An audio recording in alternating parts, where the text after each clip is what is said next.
फिमेलको बारेमा कुरा गर्दाखेरि सबभन्दा हाइएस्ट के छ पर्सेन्टेज अफ रिजर्भेसन होल्ड गर्ने चाहिँ हाम्रो फिमेलहरू हुनुहुन्छ, जसमध्ये 35वटा हाम्रो गभर्मेन्ट मेडिकल कलेज छ भने 22वटा चाहिँ हाम्रो के छ प्राइभेट मेडिकल कलेज छ।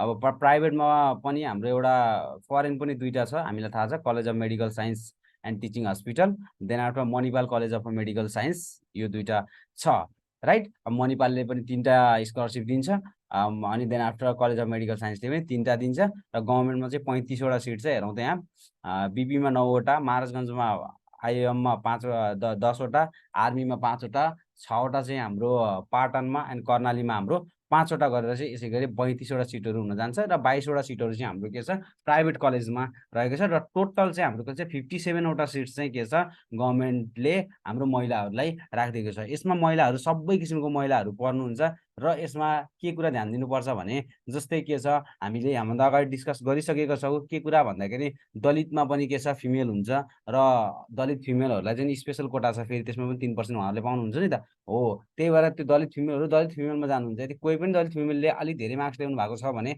यो अभियसली 57 भित्र पर्नु सक्नुहुन्छ होइन, फिमेलको क्याटेगोरीको, र उहाँहरूको के छ अभियसली आफ्नो कोटामा उताबाट पनि पाउनुहुन्छ भने उहाँहरू उता जानुहुन्छ, किनकि they will get a higher priority college right, उताबाट गर्नुहुन्छ। सो द्याट यसमा पनि 57 फेरि 58ले पाउने भयो, र 2जना 3जना पर्नु भयो भने फेरि 50 60सम्म जान सक्ने भयो, डिपेन्ड्स है। तर मैले लोवर लिमिट लिएको छु भनेको 57को मात्रै लिएको छु मैले। All the data taken from the के छ एमइसी वेबसाइट, यो सीट को रिजल्टबाट लिएको हो, क्याटेगोरी वाइज रिजल्टबाट हेर्दाखेरि के छ 77को हेर्दाखेरि हाइएस्ट मार्क्स 166 ल्याउनु भएको रहेछ नानीले। देन आफ्टर के छ marks to get a scholarship भनेको 120 ल्याउनु पर्यो, एन्ड गभर्मेन्ट कलेज ल्याउनको लागि त्यो 10 नम्बर बढी 130। ओके, एन्ड 78मा हेर्दाखेरि यो ट्रेन अलिकति के छ क्वेसन मार्क्स घटेको छ, हाइएस्ट मार्क्स 56.75 छ, एन्ड 108.5 यति आयो भने चाहिँ हाम्रो स्कलरसिप चाहिँ पाइन्छ है। 108.5 समथिङ लाइक द्याट, धेरै कम भएन यो थियो र? ओके, यही नै थियो।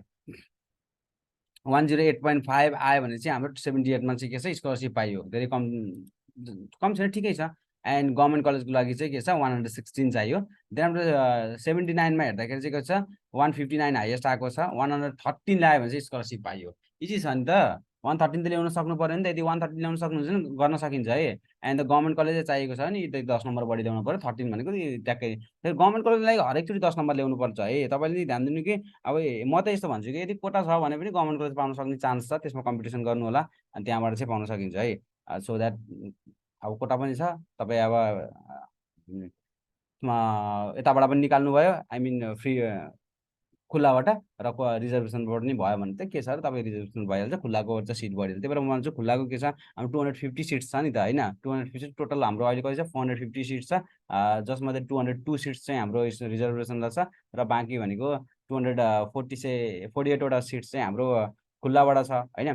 त्यो खुल्लाको सिट चाहिँ बढेर 60 70 80 पनि हुनसक्छ, डिपेन्डिङ अपन द कन्डिसन। त्यो रिजल्ट आएपछि नि थाहै हुन्छ कतिजनाको नाम यतापट्टि आएको छ रिजर्भेसनमा, र तिनीहरूलाई माइनस गरेपछि हामीले त्यहाँ निकाल्न सकिहाल्छ। त्यसको लागि रिजल्ट पछि गराउँला। अहिले चाहिँ अलिकति राम्रोसँग पढ्नलाई विद्यार्थी भाइ बहिनीहरू टाइम भनेको धेरै कम छ, लास्टै थोरै टाइम छ। अब यो सिलेबसको लागि होइन, गाइडेन्स सपोर्टको लागि, अलिक करियर काउन्सिलिङको लागि, कसरी अगाडि बढ्ने भनेर त्यसको बारेमा बुझ्नको लागि होइन अलिकति चाहिएको छ काउन्सिलिङ भने पनि हाम्रोसँग राम्रो राम्रो मेन्टर हुनुहुन्छ। म राम्रोसँग मेन्टरसिप गर्छु विद्यार्थी भाइ बहिनीहरू, तपाईँहरू कन्ट्याक्ट गर्न सक्नुहुन्छ इन्ट्रान्स नेपालमा गएर, so that they will arrange a special premium meeting for you. Okay guys, this is all about the हाम्रो फिमेलको लागि। बाँकी एउटा अरू पनि छ है हाम्रो, अरू पनि क्याटेगोरीको हामीले भिडियो बनाएर राखिदिएको छौँ, डिस्क्रिप्सनमा गएर चेक इट आउट, त्यो चेक गर्नु होला।